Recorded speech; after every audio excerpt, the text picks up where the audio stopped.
All right, guys, welcome back to the Three Benchwarmers Podcast, where we discuss all things Detroit sports. Big week in college basketball and basketball in general. This last week, the Pistons obviously getting back from All Star break. Both MSU and Michigan having pretty big games, and obviously another thing that happened this week was some great hockey being played with a couple of Red Wings players in the Olympics. So I guess we can start on that. Mark, we watched the game earlier today. What'd you think about it? Honestly, a gold medal is a gold medal. But watching that game, the second and the third period, it kind of looked like the USA kind of was giving the game to Canada. They were a lot more offensive. They had the better opportunities. They missed an easy one-on-one that easily could have made it 2-1, and they just had the much better chances. Late in the third, the USA had a 4-minute power play where they did nothing with it and then made it 4-on-4 and then killed the penalty. It was confusing. Anyways, the overtime goal that sealed them the gold. It was just it was just great. I don't know how else to describe it. It made me feel the most patriotic I felt since I don't know, since the Super Bowl, I guess. Yeah, no. Well, what do you mean since the Super The Bowl? 500.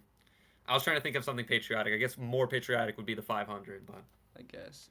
Yeah, no. I mean, the game was at 8 a.m., so um, I won't complain because I mean, I know most all of the Americans out here that are probably watching this podcast are thinking like, why is it at 8 o'clock? I've seen a lot of complaints about it.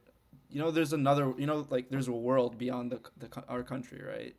So yeah, so it's like time um, zones and whatnot. it But wasn't 8 a.m. in Italy, but no, it was a great way to start off the day. Obviously, especially after last evening being not the best. Talking Michigan sports wise, and yeah, no, I think the thing that I should highlight most because we are a Michigan based podcast, Michigan based show, is that there's 6 players on Team USA that are from Michigan. You could technically say there were more actually because there are a couple that, although they weren't born in Michigan, played at hockey in Michigan and went to high school here. So there's definitely a lot of influence from the state. And then obviously on the game-winning goal, all 4 players on ice for Team USA were from the state of Michigan. So and obviously Zach Wierenski, the person who assisted, went to the University of Michigan along with 3 others on the team. So none came from Michigan State. I think that's a sign for other things, but um, yeah, it's a proud moment both as an American and as someone from the state to see us having such a big impact on the U.S. sports world in general. I mean, it's not just hockey; it's also a bunch of the other sports in the Winter Olympics that we've had a bunch of athletes come from the state, and I mean, a lot of them won gold medals, which added up to the highest total gold medals that the U.S. has won at a Winter Olympics ever. So, yeah, it's just great seeing that. yeah, if you look at the state of Michigan hockey, I mean, number one, number two, and number four in college right now, Michigan State, Michigan, Western, with Penn State, I think separating them. It's just a breeding ground for good hockey players, not just the University of Michigan. Don't sneak this on the Spartans, bro. Don't sneak this on them. Who But tell me a Spartan that played on in the Winter Olympics. You won't name one because there aren't any. anyways, they still produce talent. They do. Kenneth Walker, We're talking Kenneth about Walker. hockey here, man. Come on. You just Got Magic Johnson. yep, Jeremy Fears, Cassius Winston, Yep. Tom Izzo. Talent right there. Some great young talent. These No. are Paul all Tucker. talented guys. Frankie Fiddler put up 39 and I don't know where he's playing, but he was the second highest scorer in the world that day when I saw that reel. Anyways, back on hockey, it's just Michigan is a breeding ground for these type of guys. Even the Red Wings, they're I think they're third in the division right now. They were at the top, and hopefully Larkin found some form during the Olympics. He played great. He was very active throughout. He was getting points. He was getting goals. He was getting assists. So he was just very active, and hopefully that's something he can bring back to the Red Wings. Lucas Raymond also played well for Sweden. maybe they didn't have the result they wanted in terms of medal, but they still played. He still played well. So hopefully both of those guys can come back, keep that form, and will the Red Wings to a playoff spot at the very least. Right, and particularly with Dylan Larkin, we saw a big jump from him. Uh, I think first and foremost, the most impressive thing from him was that he led the entire Olympics in faceoff wins. I think it was around 70%, which is over 5%, or maybe if I'm around that 4 to 5% higher range than the second place, which I'm not sure exactly who it was. I believe it was Draisaitl, but yeah, I mean, where did that come from? I mean, I guess we knew that he's always good at winning the pucks off the draw, but to be number one in the world doing it and seeing him come off the bench for that specific reason was great to see. And then his leadership. I mean, you saw these last 3 games for Team USA. He probably could arguably have been the most impressive player for the U.S. in the playoffs or knockouts, whatever you call them, for the entire team. Maybe barring Connor Hellebuck, because obviously goalie is one thing, but as an actual like skater on the ice, he was, I would argue, the best player on Team USA. His ability to And that's just crazy win because he was playing third line minutes to begin the Olympics, and he worked his right. way up. So Right. I mean, what I think that final, out of all forwards, I think he played the second most minutes, maybe third if I'm not mistaken, behind Eichel, and one of the Kachuk brothers maybe. So, I mean, obviously his role increased for a reason.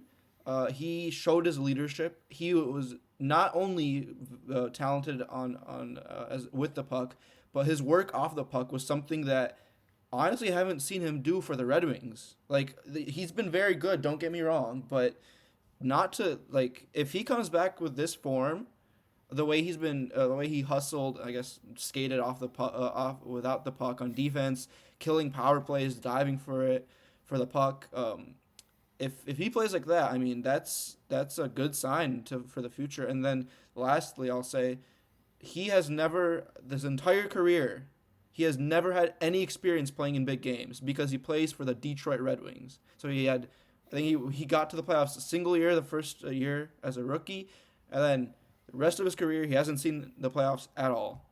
So he hasn't played in any big state games, and I mean we just saw him be tested and he proved himself. So maybe as a captain of the Detroit Red Wings, he'll have a positive impact on the rest of the team. yeah, he definitely stepped up. That's the form we need when he comes back to Detroit. Moving on to another Detroit team, we'll go to the Pistons. We had covered this Knicks game already, but what we didn't mention was just or how impactful it was because we were without Isaiah Stewart, without Jalen Duren. Austin, what did you think about the impact or the depth of this team? Yeah, I think it was great. I mean, since those two guys were suspended, his 3-point shooting really took off, I think. I don't know if that's because they can have better spacing maybe with JD out for at least a game, but who I want to highlight the most is obviously Cade. He put up a lot of points, 42, 8 and 13. And when I saw the clips on X afterwards of him cooking Jeremy Sohan, that was nice to see. He has the dyed hair, the color of the Knicks. So it's just nice to see them beat the Knicks on a consistent basis, whether that's at home or away. And Kevin Herter didn't play any minutes, so neither did Jaden Ivey, to be fair. But I think I'm looking forward, even with having G Leaguers on our team, like Tolu Smith playing a lot of minutes. That was a great win, as we highlighted the other day.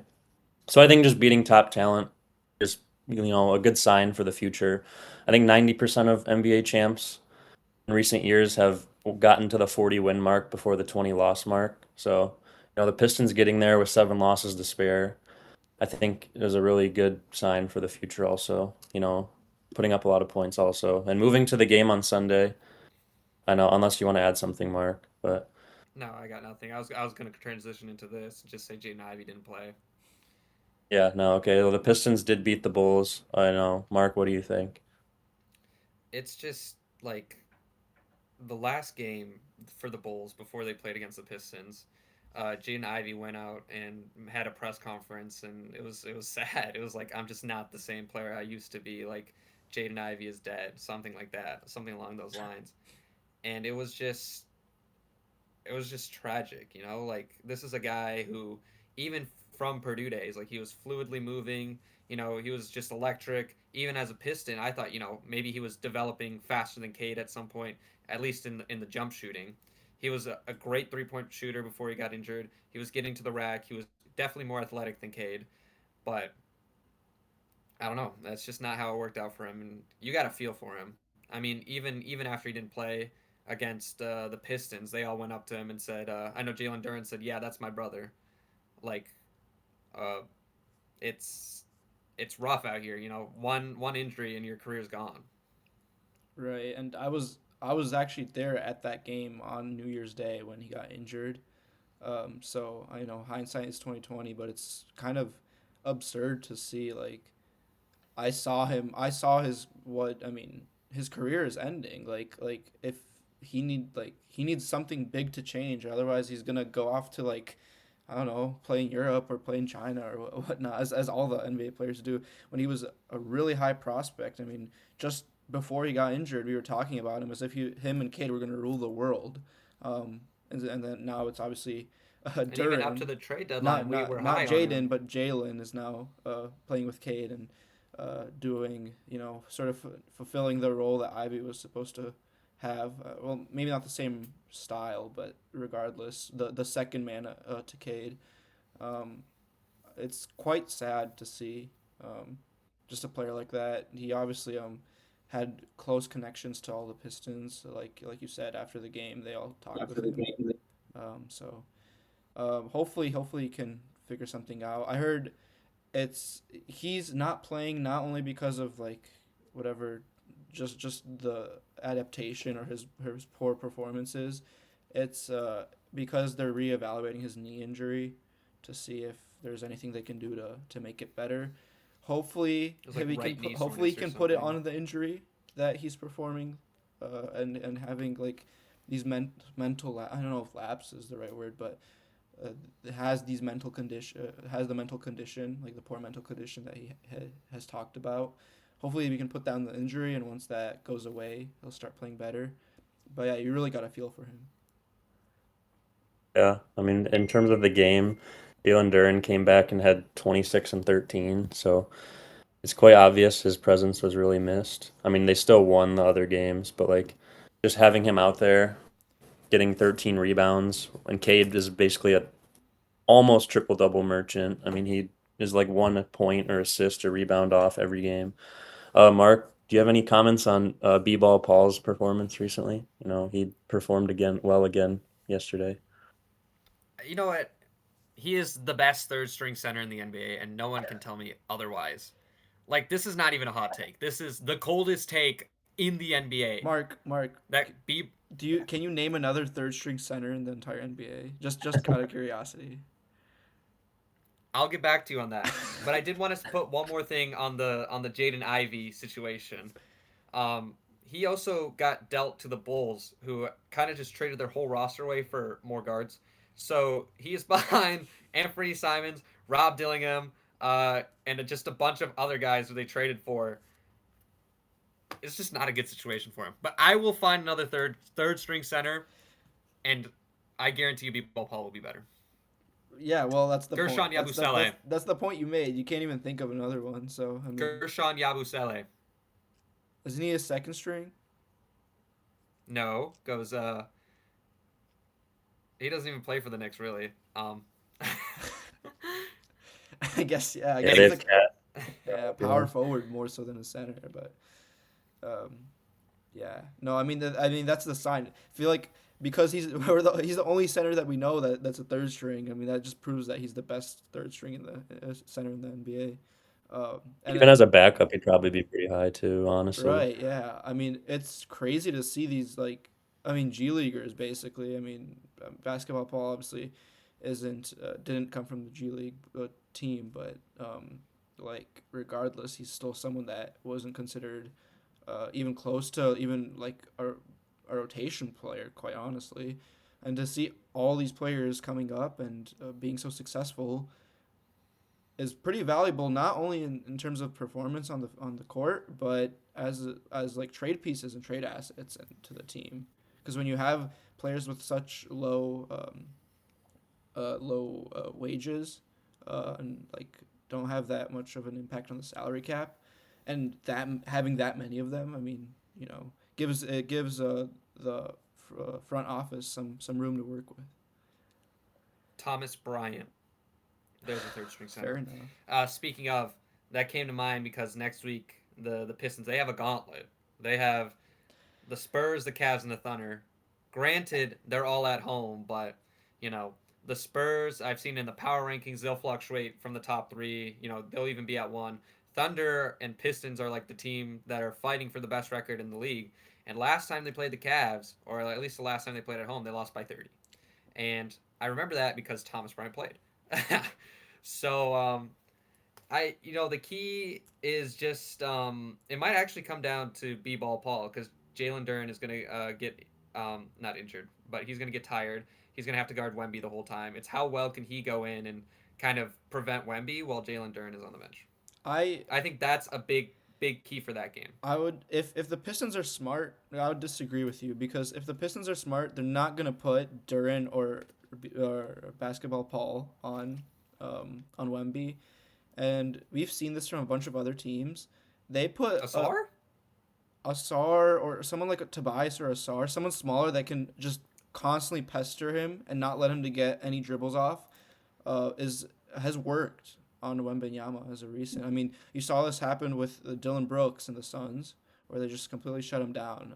So having a wing like you just brought up Asar is probably a good matchup actually for because I mean Wemby is so much taller, but he hasn't been able to utilize that to his benefit when he has someone constantly pestering him and constantly pressuring him. So I think it's going to be a larger the larger key to the game will be the guard play from both teams. Obviously, the Spurs have a very strong backcourt, so it'll be interesting to see how our guards, particularly Cade, handle the highly talented players on the Spurs.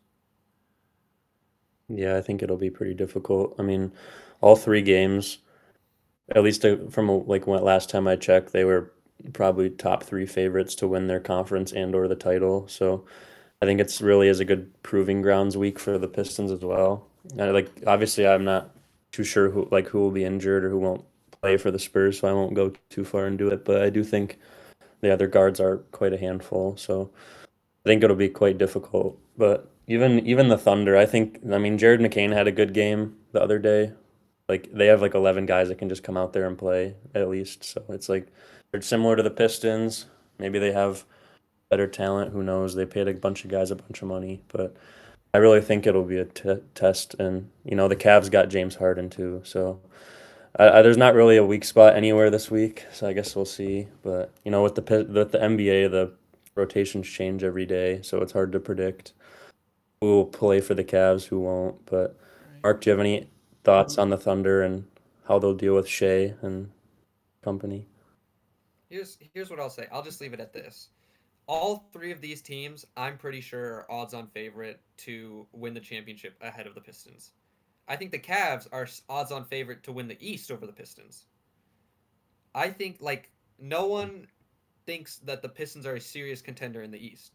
Well, I've that's seen not people say, true. yeah, Boston, Boston is better in the East or making it out. Cavs might make it out. Who else is in Don't there? even say the At least Knicks, those bro. two They teams. don't deserve I, it. But yeah, I think the Pistons could get through the Knicks. I don't think they they will get out. They have been playing too inconsistently, but it's just people not believing in the Pistons. Maybe it's because they're young. They had some playoff experience last year, but I'm seeing a lot of people like just say, yeah, they're gonna make the playoffs. They're gonna be a good seed, but they might get bounced early, and don't be surprised if that happens. well, Which is, we've seen how the team has played. They're deep, which helps a lot. I feel like the only team in the league deeper is the Thunder.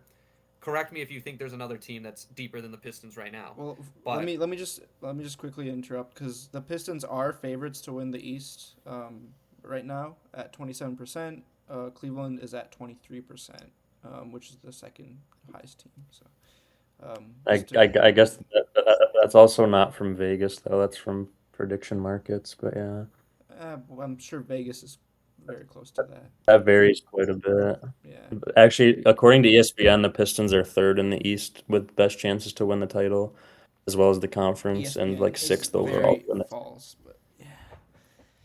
I mean, ESPN follows DraftKings exactly. So, but either way, the Pistons have the same odds as the Celtics and worse than the Knicks, according to them. So, Somehow worse than the Knicks. Apparently, we didn't show enough after beating them by a combined total of 80 something points in 3 games. But either yeah, way, the Thunder are like plus 135. So you're really not even. right.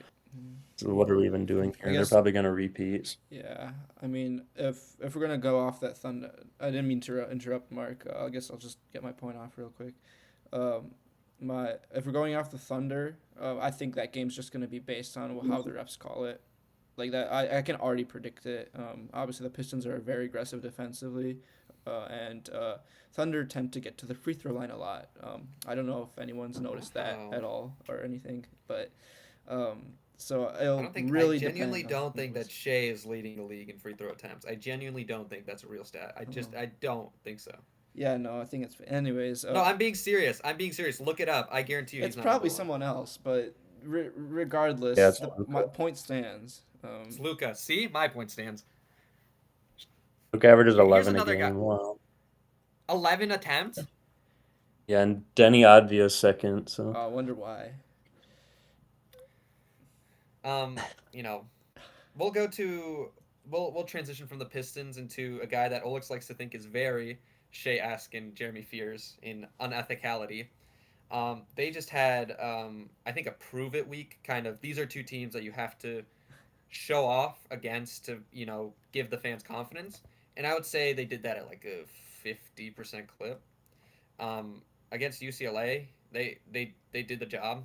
They did what they had to do. They were at home and they took care of business.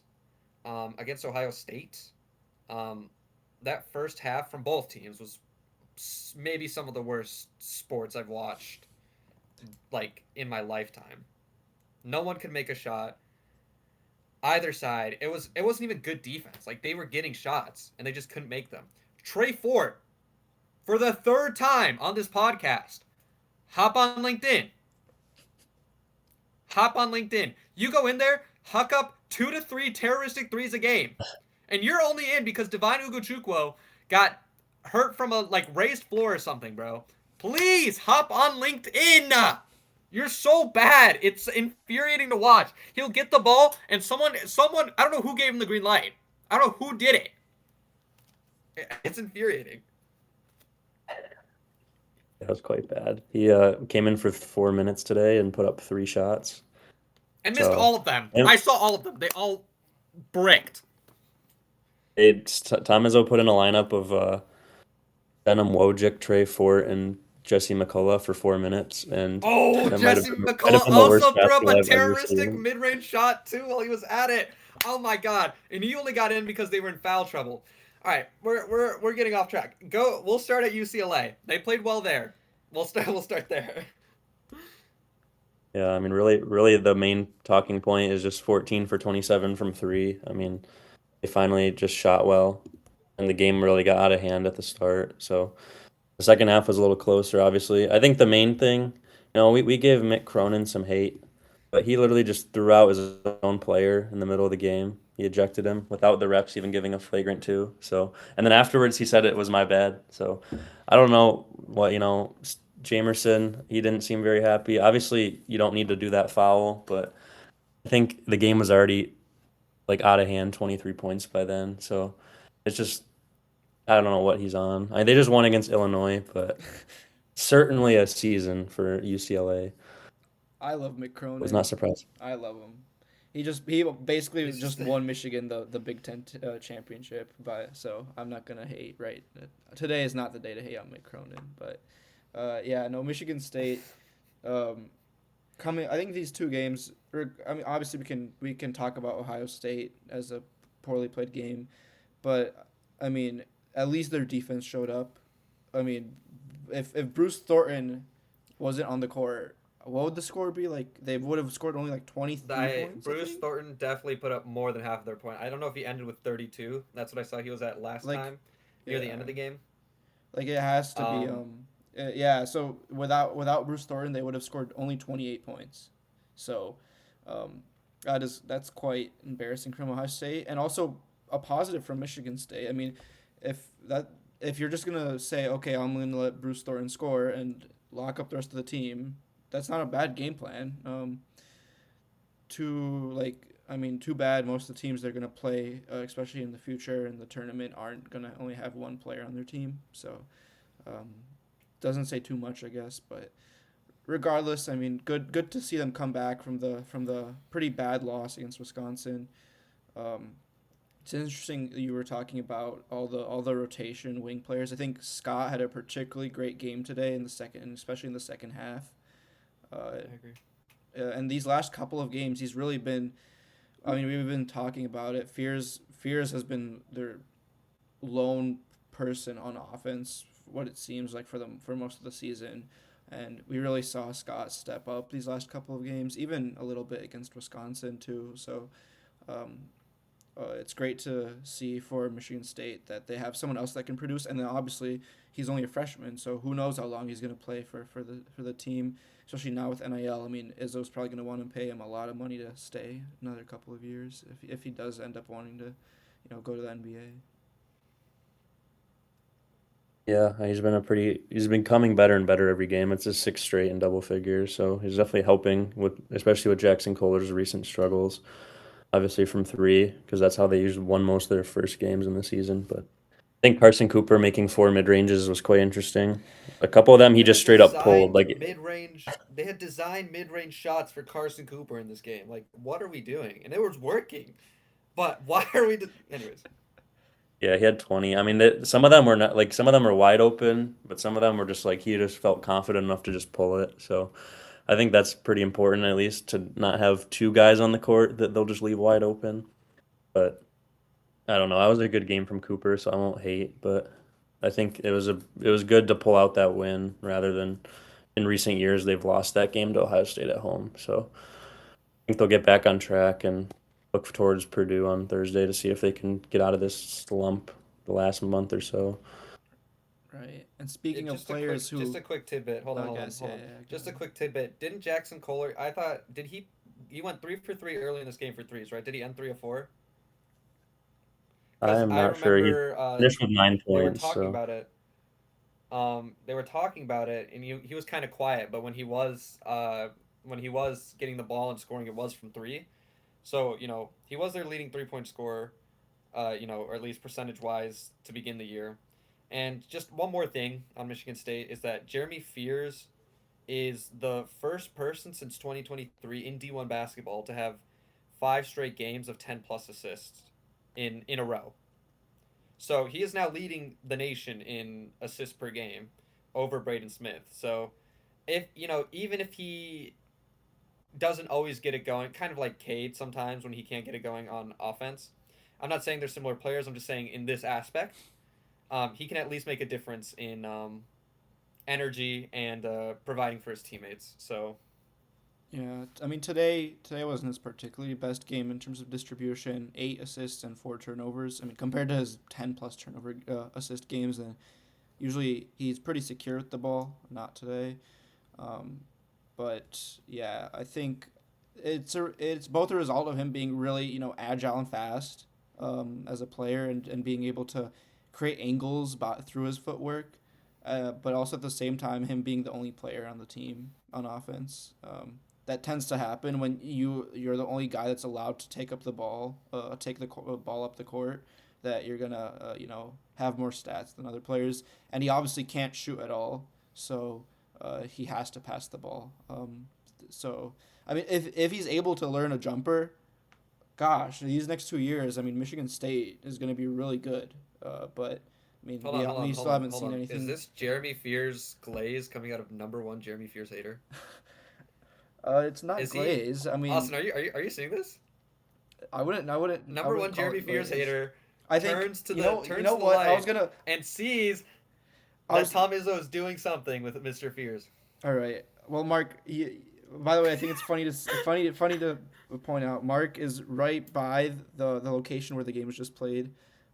So and he was 2 or 3 weeks ago when Michigan played Michigan State, but you didn't go to the game. So I think we have a sell job from one of our members on the podcast here. But Hey, listen, it's you need to be a student to get into the student section. That's where it's lit. okay. You know, I don't Just want buy to it. sit Just down. buy a ticket. But no, that's a conversation for another day. On like I guess on the other hand, and I was sort of trying to transition to this, and maybe this is the reason why I'm a little more positive on Jeremy Fears. Elliot Cadeau might like be owned by Duke. Duke might literally. I don't. Hold He's on. either. He We'll, either. we'll get to Michigan. No. We'll get to Michigan. No. Just finish the scheduling for Michigan State. Well, and we we'll will talk about that later. Elliot I think Cadeau we can talk getting about that later. put on a leash. All right, I think I we'll guess talk. if we're- I I think guess we if we're should there. recap the games first, because just to add some context to the schedule ahead for both teams. But yeah, no, Elliot Cadeau. What was that yesterday? That was horrible. I mean, if I haven't seen a less confident version of any player on the Michigan team a single time this season. What was that? That was horrible. Like at a bare minimum, make a wide open layup to put the game back into 1 point with 2 minutes left. I think they were down three, and he missed a wide open layup. Like, and I honestly, okay, everyone has bad games, right? That happens. Elliot Cadeau obviously is literally Duke is his owner. Either he's a secret agent for Duke, or that Duke just I don't know, owns him in one way or another. Okay, fair enough. Bad game. Why is LJ out? LJ Kaysen was our best player in terms of a guard the entire first half. He had one bad possession where he did the stupid thing where he ISO'd and held the ball out for 20 seconds, only to run into 6'11" and Gangba and lose it and turn over the ball. Okay, fine, that's just stupidity. He was our only productive player in the backcourt the entire first half. And what does Dusty do? He doesn't play him at all. He lets Elliot Cadeau with an injured arm play the entire second half, miss 6 straight threes, and score 5 of his 8 points off of free throws. And like just completely do nothing the entire game. So yeah, I think, and I said this earlier in the week, this week, particularly for Michigan, will be a measure of Dusty May's coaching ability more than anything, because for the first time, Michigan is not going to have the bigger, stronger, and faster players. And we saw that against Duke in every single way. Every single way. Every possession, it felt like Duke had the advantage in terms of knowing what to do, knowing how to guard, and knowing how to attack the team. Cam Boozer, towards the end, had 4 fouls. I mean, we'll talk about the rest later. But he had 4 fouls. Instead of attacking him, I mean, they did once, but instead of constantly attacking him, they didn't even try. Like, it seemed like they didn't even try to, attack the paint towards the end. They were sort of just hucking shots up, and that partly is because of Elliot Cadeau, taking shots from the logo just to miss. But yeah, I don't know. I think the blame on this game lies on Dusty May just getting outcoached, honestly. John Shire, and we saw it particularly towards the end of the game, was just able to call the better sets, and both on defense and on offense. And then I think the main like representation of this was that one play off the timeout where we constantly saw Trey McKinney coming over off ball screens to guard Duke's, I believe it was Foster. I forgot exactly who it was on Duke, but he kept coming over screens. So John Shire sees that, and then runs a screen play straight to the basket where they get a wide open alley-oop. It's just being outcoached. Hopefully Dusty May can learn from this experience. I mean, he said that he would. So, and obviously, hopefully we see Duke later on in the tournament and beat them. I mean, one thing that I really noticed, at least on Duke's end, was Cam Boozer. I mean, it's hard to go against someone like that. It's pretty apparent. He's literally against Florida, the second biggest front court. He had 30 points. And yesterday he had almost a triple-double. So it's like and I watched him beat MSU also. It's just he's on another level physically. I mean, obviously Michigan really struggled with the rebound. They got rebounded by 13 and outscored in the paint also. Even though Adaimara was 4 for 4, he just didn't get the shot volume, to be honest, and he was in and out of the game. But Yeah, he whether was he in should have foul trouble. fouled out or not, it was like there was always a shot when they needed it. He just made it, and it was tough to watch in terms of that. But the Duke's credit, I mean, Namari Burnett did nothing, Cadeau did nothing, the backcourt did nothing. It's hard to win like that. There's very few teams that can really get to Michigan's front court and affect them also, and Duke's one of them. So I hope there's a rematch. Obviously, Michigan will have to take a different approach. I think Dusty May just left Cadeau in there because of his facilitating. I mean, he had 6 assists, but he wasn't doing anything else. So, and it's going to be hard to guard Caleb Foster and Isaiah Evans when you have Cadeau who's like at a 6 inch disadvantage. But, Mark, do you have anything? Did you notice anything? It's like the one big glaring takeaway is Elliot Cadeau. I mean, he had, I don't know if it was a stinger or whatever. He was in like a little bit of a cast at some point in the game, and they got it off of him, and he was back in. But from what I noticed is just what, there was a lot of negatives, but I would like to highlight that Yaxel, he played really well in this game. Um, and I remember last week I was saying, yeah, it would come down to how well Duke matches up with, or how well Michigan matches up with Cam Boozer. It did, really. I mean, other than Elliot Cadeau's performance, excuse the language, um, he sorry, it No, was no, that I, I, bad. I have a lot worse things to say about his performance than what you just said, Mark. So that's fair enough. But I thought, I saw Michigan State. They have two big guys who are consistent. They did a really great job on Cameron Boozer earlier in the year, and I thought that Michigan has the at least the taller and more pieces in the front court to stop him, and they couldn't. Every time I saw him get the ball, he was just, I guess, bigger, stronger than them, just able to get to the rack. But we'll move on from this game. We'll talk I about the want to I want positive. to add one more comment Sorry, actually. add one more thing. So you said we couldn't stop Cam Boozer. You know why we couldn't stop him? And obviously, I've already said my bit about how bad Michigan played. We couldn't stop him because he could do whatever the heck he wanted, and he would just not get punished for it on in terms of fouling. I mean, we had Morez have a clear dunk. Well, this is when Cam Boozer had 4 fouls, I believe, 7, 8 minutes left in the game, maybe 5. Clear drive towards the rim, clear dunk. Cam Boozer hacks him straight in the arm, clear foul. Everyone stops because they think it's a foul. Literally, you can go back and watch this footage. Everyone on the court stops playing. Like Mars holding the ball because he gets the rebound. All the Duke players, all the Michigan players think it's a foul. The refs don't blow the whistle. I wonder why. I think any other player commits the foul that Cam Boozer does, it's a clear whistle. And Morris Johnson is going to the line. But I mean, what I mean, it's on ESPN. It's on prime time. They don't want the star freshman, not playing. They want to play those ads more. So they leave him on, um, and then he goes on to score 7 straight points. So this you can say all you want. Yeah, Michigan played bad. Duke was probably, if not equal, the better team than Michigan. I mean, they only ended up losing by 5 points, given how badly Michigan played, and yet, like, the game came down to either one of two things going Michigan's way: either them finally locking in and playing well, or the refs just not selling. And we saw the refs completely botch it. I mean, especially in that first half, there were at least 5 calls that were at a bare minimum 50-50, if not, should be called against Duke for Michigan. And they're all called in the favor of Duke. At the end, we saw a Daimara block Cam Boozer's shot, which was very obvious. I mean, we were watching this game. We had zero doubt that it was going to be overturned and that Michigan would get the ball back.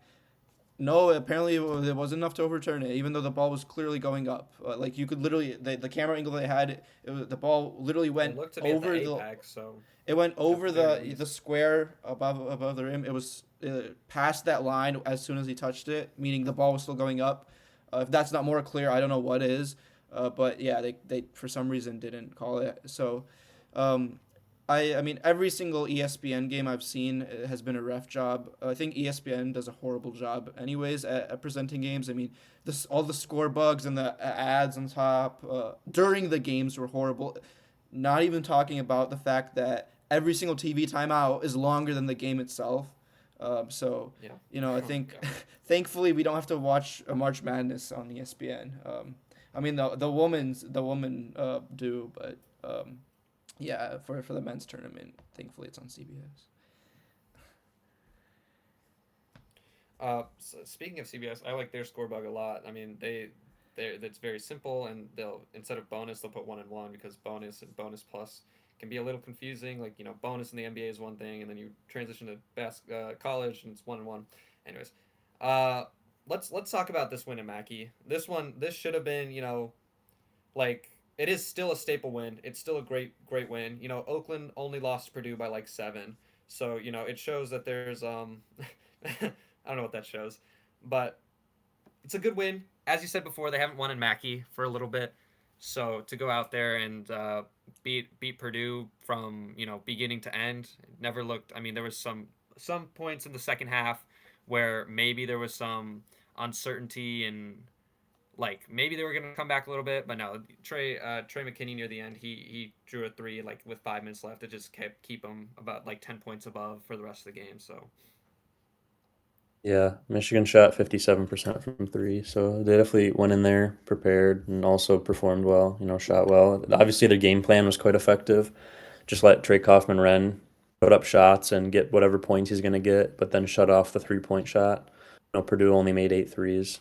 Not a lot of attempts, to be fair, but Trey Kaufman-Renn had 27, and it was obvious that that game plan was working. Right from the start after Michigan got down a few points, they really took a solid lead and never looked back. I mean, in the second half, Foster Loyer had a few chances to, hit a three and make the crowd go crazy, but airballed them. So that wasn't surprising. He's Oh been my quite a goodness, struggle on the struggle Valentine. bus. Yeah, that's It pretty was funny. it was pretty much that bad. He was shooting super deep ones too. But yeah, no, I mean Purdue made a little bit of an effort in the second half, but that stretch in the first half really put them down too far to come back against a team like Michigan. Really, It gave shades of how teams used to guard Zach Edey. Just let him do his thing in the paint, and then just make sure that Purdue doesn't score any threes. It's a good performance, strong mentally.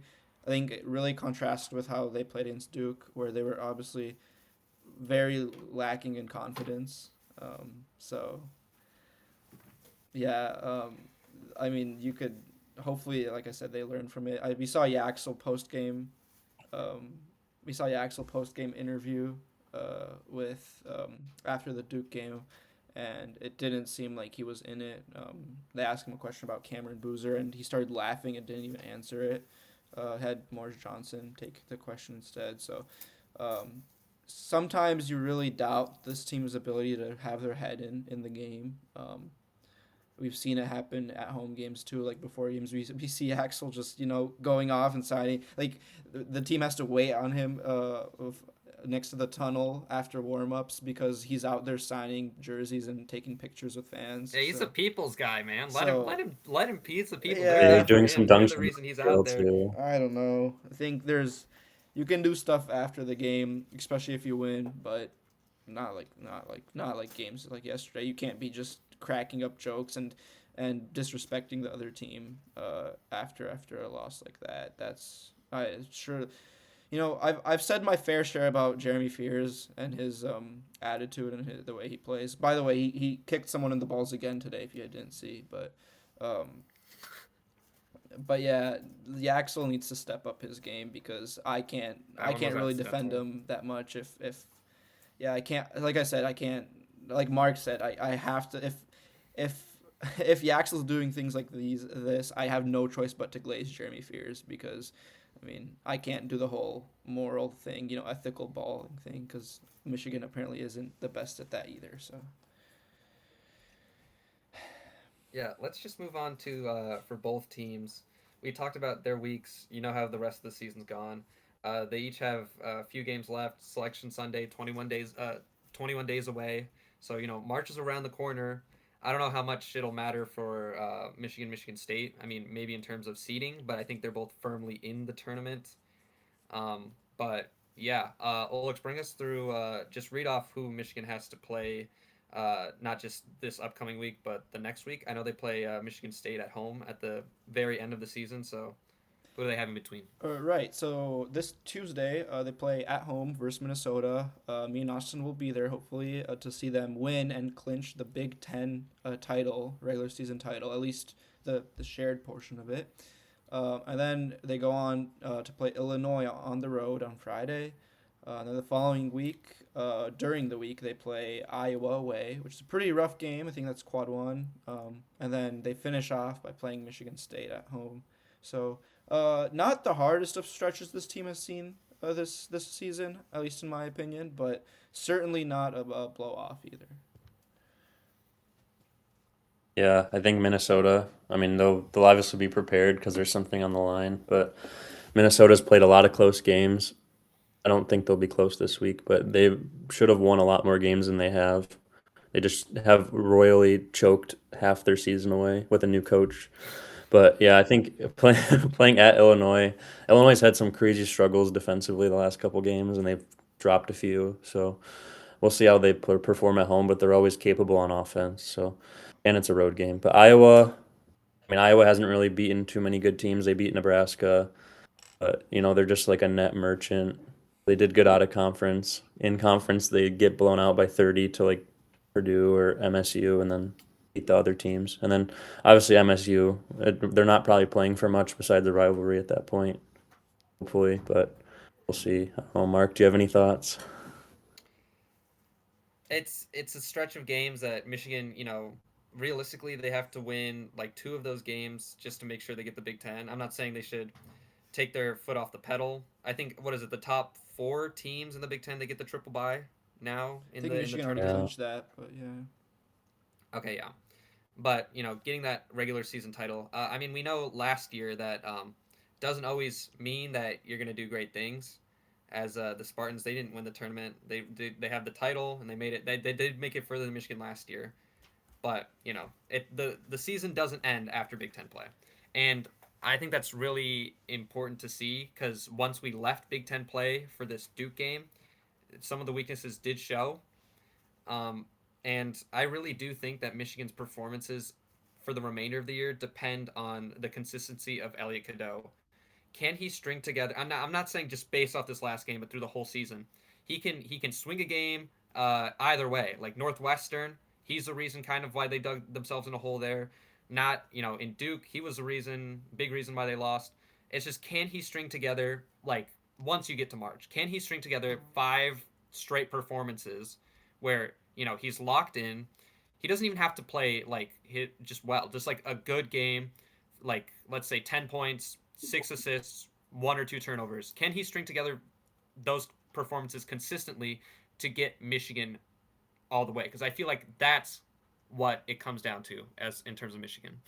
You guys want to predict these games? I think it's the easy. I'm just gonna take the easy way out and say win on all of them. Illinois on the road is rough, but I think Michigan State went and they beat Illinois too. Um, Again, they have the big man, right? The foreign, what is he, Serbian? What's his name? Sorry, Ivisic, the brothers. Ivisic. That's right, the Ivisic brothers. And again, Michigan has the front court. Will they defend the Ivisic brothers? Who knows? They couldn't do Cam Boozer, but I have a feeling they could go out and just win all four. Yeah, I agree.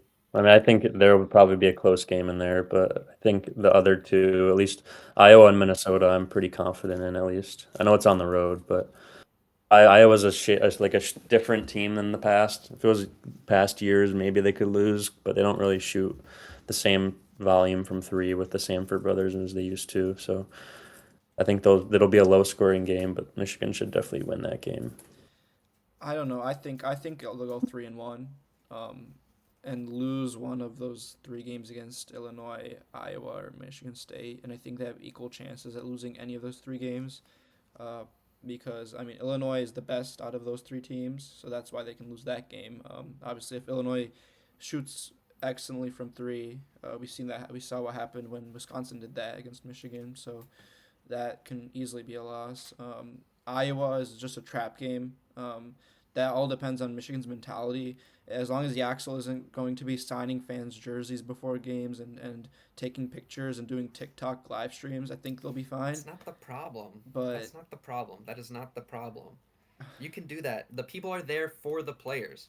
They're there to see Yaxel Lendenberg, you know? Like, we go out there, and I want to see him do well. If he comes up and signs my shirt, like, I feel a bigger well, connection to yeah, this team. I am you wouldn't wanting to go to complain, more but games.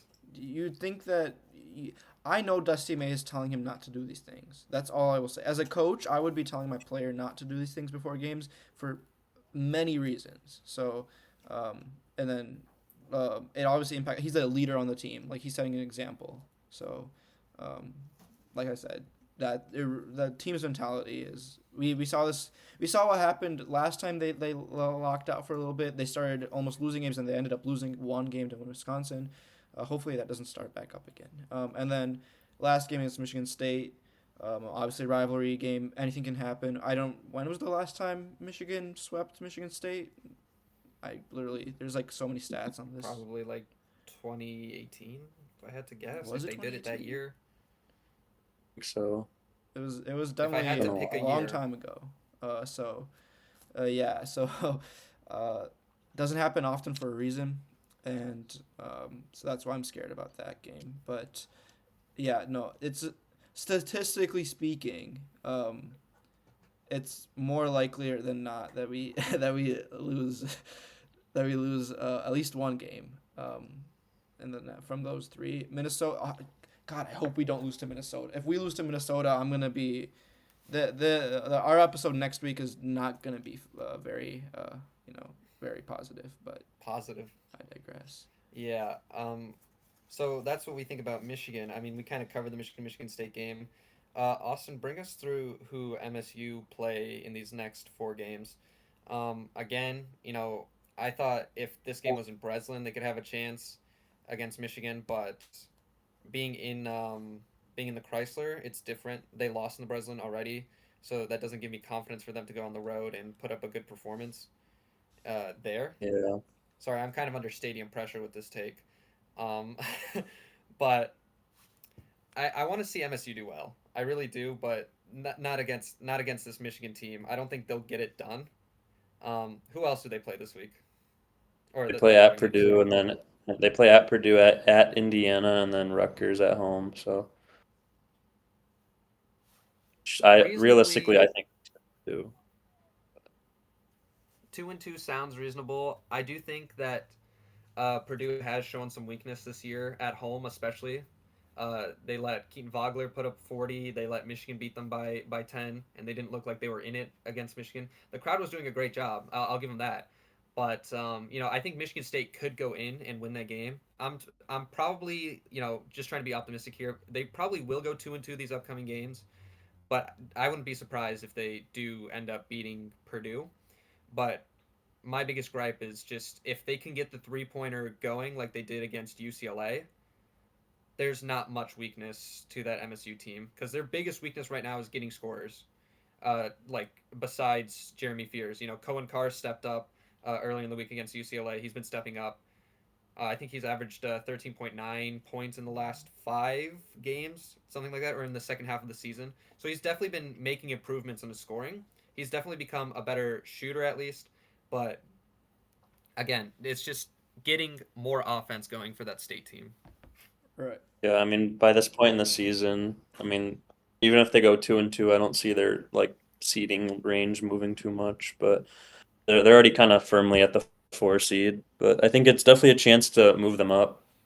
They haven't. The amount of times I've watched MSU, like probably 20 times in my life they've played Purdue on the road. They probably have won maybe one time. So Purdue usually, like just as they showed against Indiana, if they just catch fire at home, it's really hit or miss on whether you can beat them or not. I mean, this year they've lost three games at home to three good teams.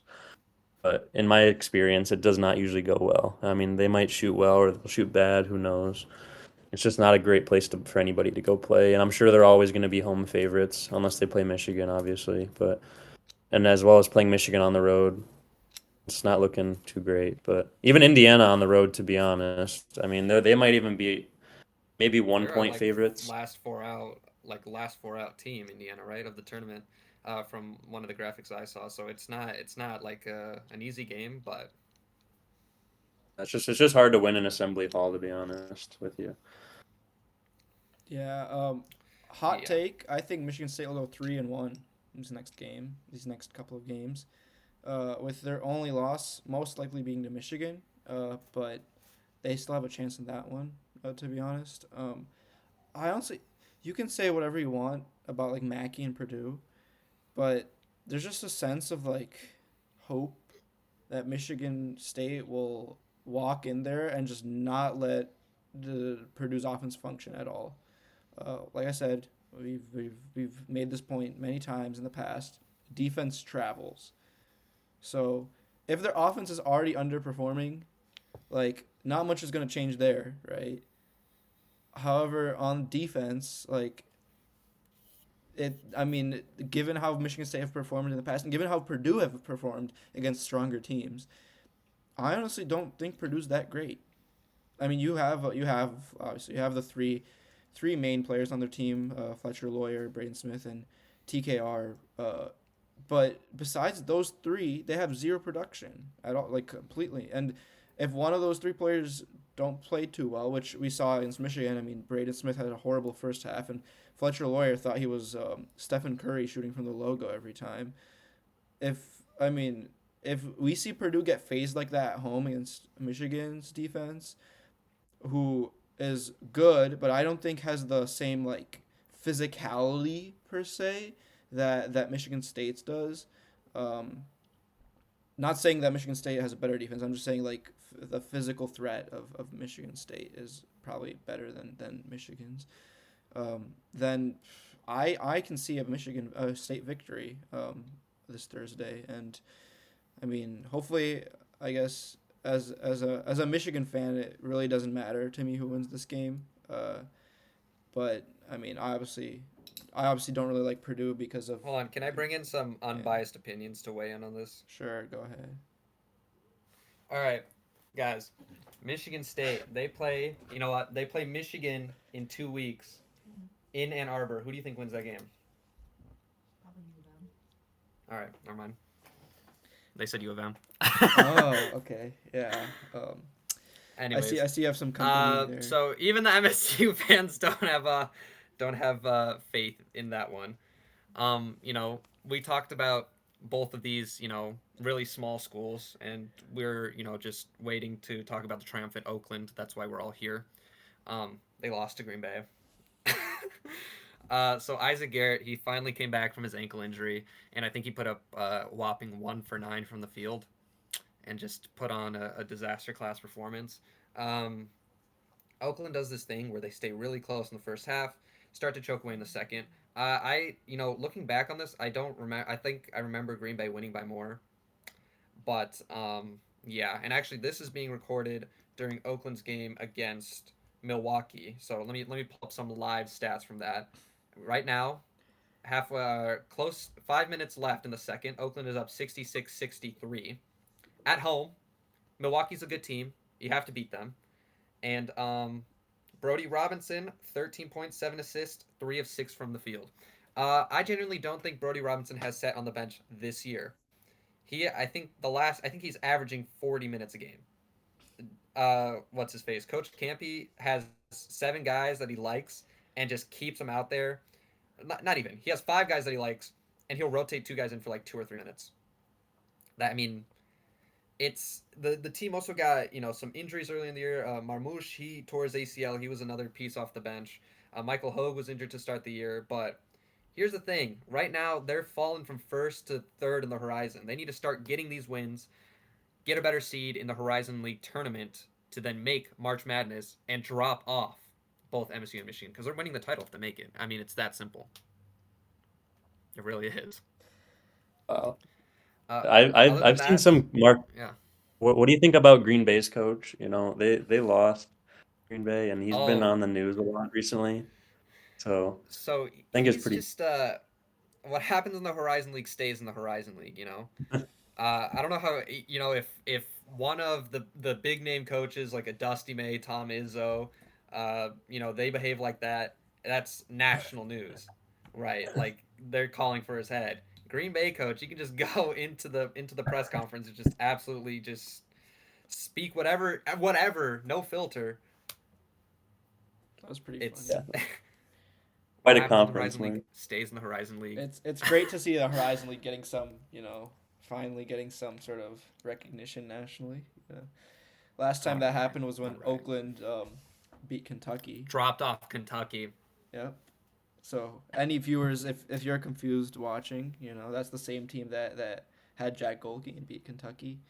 That was Obviously, a good Mark team. Mark They should attends have been Oakland higher than a 14 University. seed. Why aren't you there, Good. Mark? You had a chance to go to the game in Michigan State because you're in East Lansing. Didn't go to that, and then your own university, your team that you follow around is playing at home right now, and you're not at the game. That's disgraceful behavior. I did go to a game this year, and they lost. So I don't want to go see them You and went to have them one. lose again. What is that? What is the? Yeah, and they wow. lost, Wow. and it wasn't close. By the way, this guy right here, he's a Michigan State fan. He went to almost every single Michigan game this year at the Chrysler. So, Me? I went no, to like I'm two. pointing. It's Austin. Other way on my screen. Oh, right. It's Austin on my screen. So that's all I'll say. Maybe we need another bench warmer to come in and sub in because we need someone with a little more passion. You got to be committed to the pod, bro. Yeah. We gotta maximize every possible opportunity that we have, Mark. Every game. Oh, that's my fault. I'll start spending hundreds on a Yeah, ticket to we see don't have a Michigan budget, bro. State. We have infinite NIL support for this. Go ahead. The Mark. budget is it's what's in my wallet.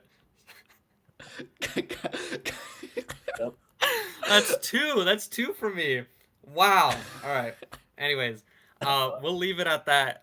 Thank you guys for watching. Follow on all the social medias. Please donate all so over the Mark screen. can go to a couple Oakland basketball games this season. They're free, but please donate. See you guys.